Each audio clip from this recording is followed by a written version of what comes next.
the leader of the band Krom.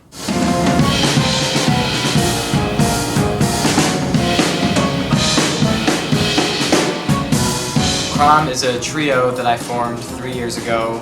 It was my senior year at the Manhattan School of Music, and I formed it with my friend Jason Berger on the drums, who was a fellow classmate of mine at the Manhattan School of Music, and Raviv Markovitz on the bass, who went to Columbia University, which was just down the street, and we had a lot of mutual friends who were playing together anyway.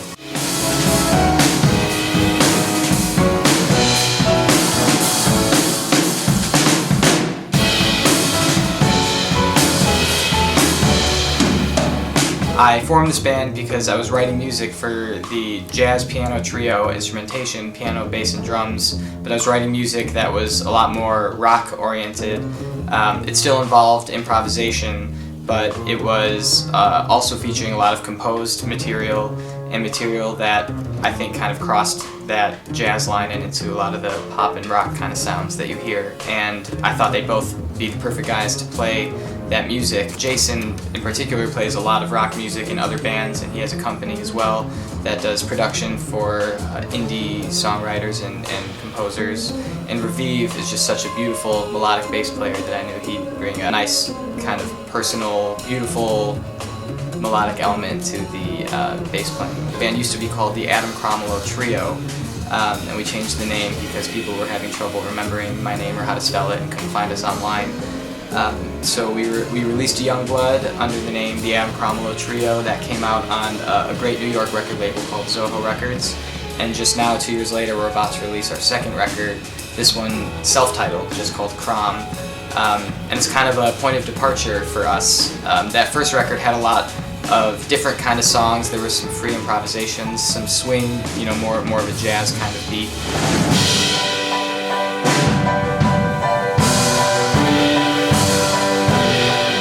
Compositions are written by me, but the arrangement is done by the three of us, and often it takes a whole new shape once I bring it to the guys. It really wouldn't be the same without them at all, even though they're my compositions. They definitely bring their own personal flavor to it and their own kind of tastes and ideas. You think as a composer that you have the song exactly the way you want it, and you've been hearing it in your head the exact same way for so long, and you finally bring it to people, and then you discover all these other possibilities. That's definitely the most fun part for me about being in this group.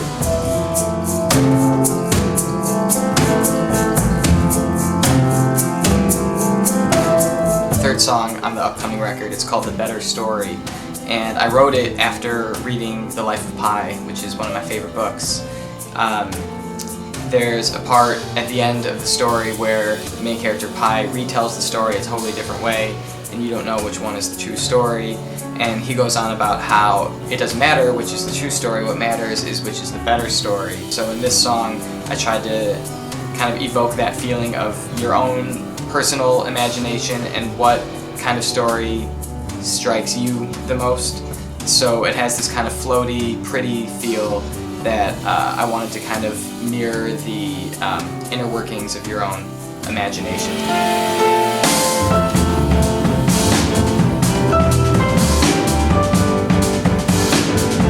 Well, we're really excited about this upcoming album. We're definitely proud of it. We feel that there's definitely so much more that we have yet to explore. We're kind of just scratching the surface. I hope those of you who get the chance to listen to it enjoy it, and I hope you'll stick around with us because hopefully there'll be a lot more great stuff down the road.